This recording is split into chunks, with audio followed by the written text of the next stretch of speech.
అదే RTV app వార్తల్ని క్షణాల్లో చదివే అవకాశం ఉంటుంది. ఒక న్యూస్ పేపర్, ఒక టెలివిజన్ ఛానల్ మీ చేతుల్లో ఎప్పుడూ ఉంటాయి. ఓ సామెత, 1000 ఎలుకలు తిన్న పిల్లి తీర్థయాత్రలకు బయలుదేరిందన్నట్టుగా కేటీఆర్ ఏం మాట్లాడుతుండో కూడా మతిలేని మాటలు.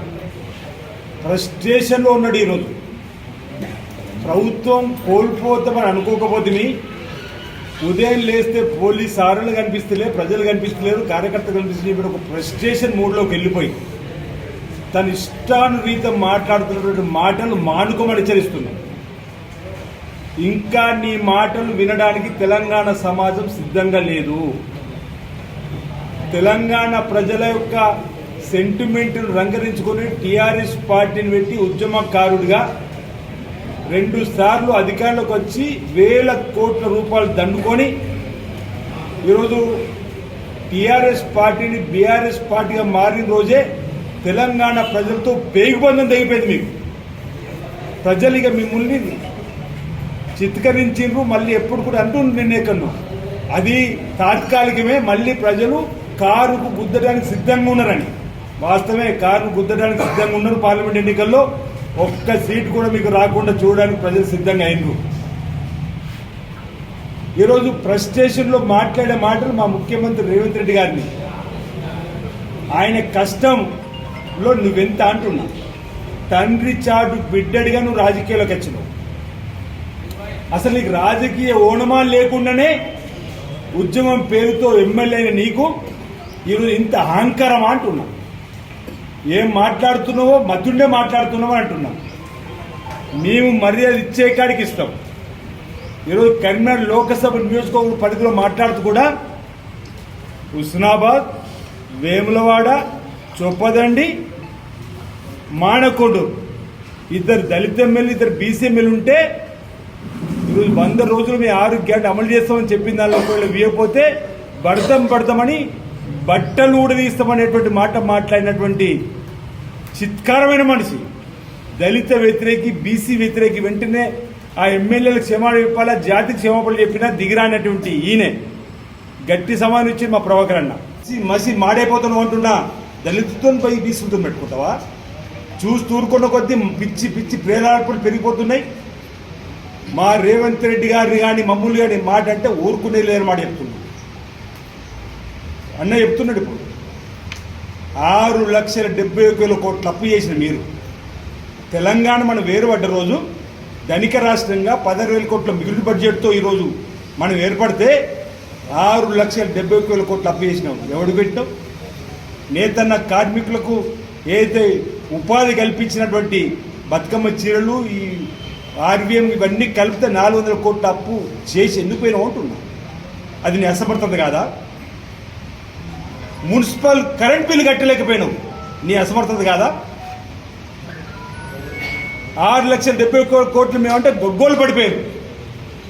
ఈరోజు మీ శ్వేతపత్రాన్ని విడుదల చేస్తే అని శ్వేతపత్రం అంటుండు. మేము అంటున్నాం స్వౌత బంగ్లాలు విడుదల చేయి. మీరు నిర్మించుకున్నట్టు బంగ్లాలు చేయమని కోరుతున్నాం.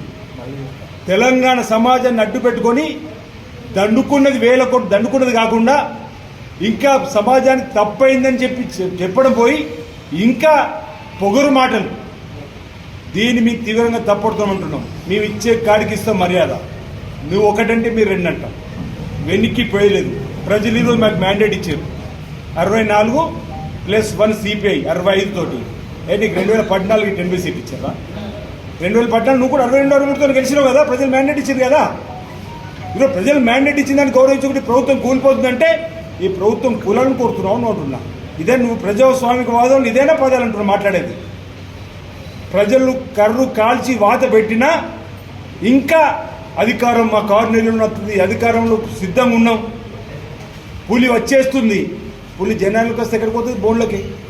మా నాయకుడు అన్నాడు బోన్లో బంధిస్తామని, తిరిగి మళ్ళీ పంపిస్తామని. ఈరోజు ఆయన మాట్లాడిన కరీంనగర్ లోక్సభ పరిధిలో, రాజన్న సిరిసిల్ల జిల్లా పరిధిలో నీ కార్యకర్తలు ఉత్తేజపరచుకుంటూ పరచుకో. అసలు సర్వేలలో నువ్వు లేవు. పార్లమెంట్ ఎన్నికలకు ఓటు వేయడానికి ప్రజలు సిద్ధంగా లేరు. నీ కార్యకర్తలు ఉత్తేజపరిచినప్పుడు ఇతర పార్టీ నాయకులపైన విమర్శలు చేస్తావా అంటున్నా. ఏమనంటే మా నాయకుడు మేస్తారంటావు. మంచి సమాధానం ఇచ్చారు మేస్త్రి. ఈరోజు మీ సిరిసిల్లాకు సంబంధించినటువంటి నేత కార్మికులకు నేతన్నలకు సంబంధించి మీ మొదటి రోజు చెప్పినాం, రాజన్న సిరిసిల్ల జిల్లా అభివృద్ధి ఎక్కడ ఆగదు, అదేవిధంగా మేము పనిచేస్తున్నాం. ఎవరు ఆందోళన చెందకమని చెప్పినాం. ఈయనే మా 39 మంది ఎమ్మెల్యేలను అడ్డుపెట్టి నేత కార్మికుల కోసం ఉద్యమం చేస్తా అంటున్నారు. అరే మేము ఆల్రెడీ 64 మంది ఎమ్మెల్యేలము, మా మద్దతు సిపిఐ 65 మంది కలిసి నేతల కోసం ఉన్నాం, నువ్వెవడు పొడిచేది అంటున్నా. మీ 64 ప్లస్ 1 65 మంది ఉన్నాం నేతల కార్మికుల కోసం. ఆల్రెడీ సమావేశం ఏర్పాటు చేసుకున్నాం. జౌలి శాఖ మార్చులు పెద్దలు తుమ్మల నాగేశ్వరరావు దగ్గర, బీసీ సంక్షేమ శాఖ మార్చులు పెద్దలు పొన్నం ప్రభాకర్ దగ్గర, బహుశా నిన్నటి రోజు ఫోటోల ద్వారా కూడా మీరు చూసుంటారు. సమావేశాలు అయితే బతుకమ్మ చీరలు కాటరీమని చెప్పిన ఆదేశాలు వెళ్తున్నాయి. దానికి సంబంధించినటువంటి ఎవరైతే కార్మికులకు సంబంధించి సొసైటీలు ఉన్నాయో వాళ్ళు కూడా స్వయంగా చూసిరు, విన్నారు. ఇదంతా తెలిసింది ఒక మళ్ళీ ఏదో క్రెడిట్ దొక్కడానికి నేనంటేనే బతుకమ్మ చీరలు ఆర్డర్ ఇచ్చినట్టుగా. అసలు బతుకమ్మ అనేది తెలంగాణ నచ్చినాకనే కవితమ్మ నేర్పినట్టు. ఇప్పుడు ఈయన కదేదో బతుకమ్మ చీరలు మాది పోయినాక మళ్ళీ నేను అడుగుతున్న ఇచ్చానని చెప్పడానికి కోసం కవితమ్మ జ్యోతిరావు విగ్రహాన్ని అసెంబ్లీ పెట్టుకుని వస్తుంది. ఇప్పుడు బీసీ రోడ్ల కోసం 10 ఏళ్ళు కేసీఆర్ ఒక్క రోజు కూడా జ్యోతిరావు పూలే గారి విగ్రహానికి పూలమలేదు. జయంతి వర్ధంతి అంటే అంబేద్కర్ గారు కూడా వేరు. ఈరోజు మేము ప్రజాపాలన మాకు అధికారులు ఇచ్చినాక ప్రగతి భవన్ ప్రజాభవన్ జ్యోతిరావు పూలే గారి పేరు పెట్టిన బ్రహ్మాండంగా. వీళ్ళు కొత్త నాటకాలు అన్నీ ఓడిపోయిన తర్వాత ప్రజలు మేము చూస్తూ ఊరుకోమని మాటల మా వైఖరిని మీరు మార్చుకోవాల్సిందే. ఈరోజు మేము ఇక్కడ వర్కర్ టు ఓనర్ అన్నాడు, ఏమైంది? వర్కర్ టు ఓనర్ చేయగలిగిండా? ఈరోజు మేము బతుకమ్మ చీరలు ఆర్డర్ ఇచ్చినాం. నేత కార్మికులను ఆదుకోవడం కోసం మేము నిలబడి ఉంటున్నాం ఖచ్చితంగా. ఆల్ డిపార్ట్మెంట్స్ అంటే జీవో కూడా వస్తుంది, మీరు చూస్తారు. ఇదివరకు వాళ్ళు కేవలం బతుకమ్మ చీరలు ఇచ్చినట్టున్నారు.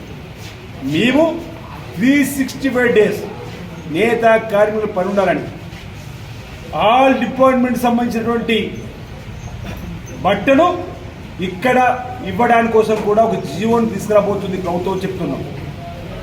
అంటే ఇదంతా కూడా తెలుసుకొని ఇక్కడికి వచ్చేది నేను తూతుమంత్రి నేతన్న కార్మికులకు సంబంధించి ఓట్లు దండుకోవడానికి కోసం నేనేదో పోరాటం చేస్తే వస్తుందని చెప్పడానికి ప్రయత్నం చేస్తున్నాం.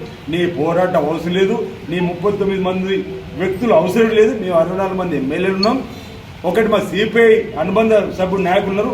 65 మంది కలిసి నేతన్నలకు మేము న్యాయం చేసుకుంటూ, మా ప్రజలకు న్యాయం చేసుకుంటూ, 6 గ్యారెంటీలు అమలు చేసుకుంటూ ఈ ప్రాంతాన్ని అభివృద్ధి తీసుకుపోతాం. సాగునీటి రంగంలో మీరు చేసిన విధ్వంసం, ఆర్థిక రంగంలో చేసిన మీరు విధ్వంసం ఇక చాలు, ప్రజలకు అర్థమైంది. నీ మాటలు విధ్వంసం ఆపకపోతే ప్రజలు మీకు ఈ లోక్సభ ఎన్నికలు కూడా చక్కటి తీర్పు మీకు ఇస్తారు. ఒక్క సీటు కూడా మీకు రాకుండా ప్రజలు తీర్పిస్తారు. మీ మాటలు అహంకారపూరితమైన వాక్యాలు ప్రభుత్వం పోయినా మీ మాటల తీరు ఏదైతే ప్రజలు గమనిస్తున్నారు.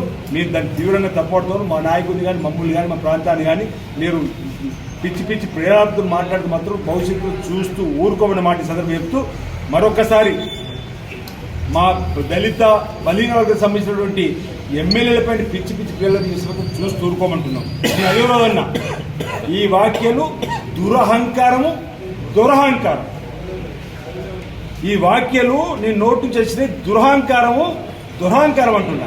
ఇంకా మీ దొరలకు వెళ్ళవన్నా, ఇంకా మీ దొరల రాజ్యం రావాలన్నా, చాలా దోచుకున్న కాడికి అడుగుతున్నా.